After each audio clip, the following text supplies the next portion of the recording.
जब आपको या आपके घर में किसी को बुखार चढ़ता है तो आप क्या करते हैं? जाहिर है सिर पर ठंडी पट्टियां करते हैं, दवाई खाते हैं। अगर फिर भी बुखार नहीं उतरता तो लेकिन आजकल बुखार उतारने का एक काफी पुराना तरीका फिर से चलन में आ रहा है या यह कहीं ट्रेंड कर रहा है। इस तरीके का नाम है वेट सॉक मेथड। वेट यानी कि गीला और सॉक यानी कि मोजा, मगर एक गीला मोजा बुखार कैसे उतार सकता है? सॉक मेथड क्या है? इसे कैसे किया जाता है? आज के समय में इस तरीके का इस्तेमाल करने से मना क्यों करते हैं? और अगर यह नहीं तो बुखार उतारने का सही तरीका क्या है? सोप मेथड एक ऐसा तरीका है जिससे कि आप फीवर डाउन कर सकते हैं। सोक मेथड ट्रीटमेंट है जो कि पहले यूज करते थे, आजकल नहीं करते। वेट सोक मेथड में आपने कोई पेशेंट जिसको फीवर है उसने हट बाथ लेना है, हट बाथ लेकर पूरा साफ करना है बॉडी को। जब सोते वक्त रात को अगर आप फीवर के लिए कोई मेडिसिन नहीं लेना चाहते, आपने आइस कोल्ड में अपनी सॉक्स पहननी है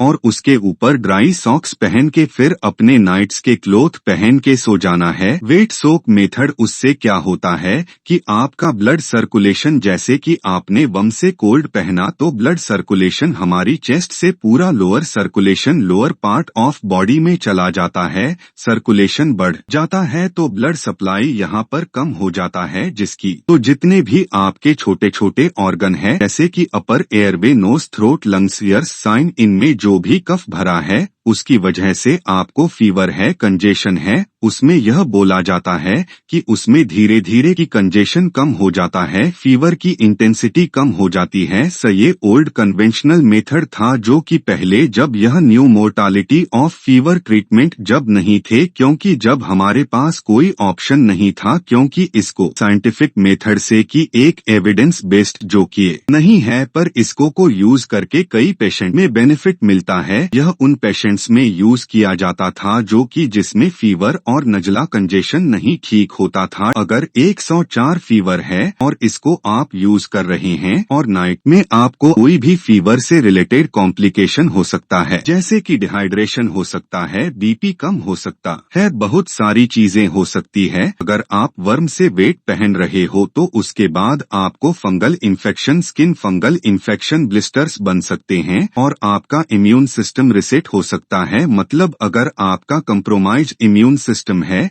जैसे कि आप डायबिटीज है, ओल्ड एज है, सो आपको रेस्पिरेटरी इन्फेक्शन या कुछ भी chronic kind of acute problem हो सकता है। उनमें कभी भी यूज नहीं करना है कि चलो यूज करके के देखते हैं। मेथड्स जो फीवर कम करने का first and foremost is non pharmaceutical method, जिसमें जो दवाई नहीं देना, जिसमें घर पे आप कर सकते हैं। ऑब्वियसली हम ठंडी पट्टियां सर पे लगाते हैं, बच्चों के एडल्ट्स को भी लगा सकते हैं। जितना भी 104 फीवर है तो 102 भी हो सकता है, 101 हो सकता है। साथ में पैरासिटामोल अगर छोटी एज है तो 500 एजी, बड़ी एज 650 mg पैरासिटामोल टेबलेट। तो हमें कोई भी NSAID, कोई भी जैसे कि स्ट्रॉन्ग पेन किलर या एंटीपायरेटिक ड्रग बिना मेडिकल सुपरविजन के नहीं लेना है। क्योंकि सबसे पहले हमें हॉस्पिटल जाके अपना डेंगू और ट्रॉपिकल इन्फेक्शन चेक कराना है कि हमारी प्लेटलेट्स वगैरह कम तो नहीं है, क्योंकि अगर हम और कोई एंटीपायरेटिक लेते हैं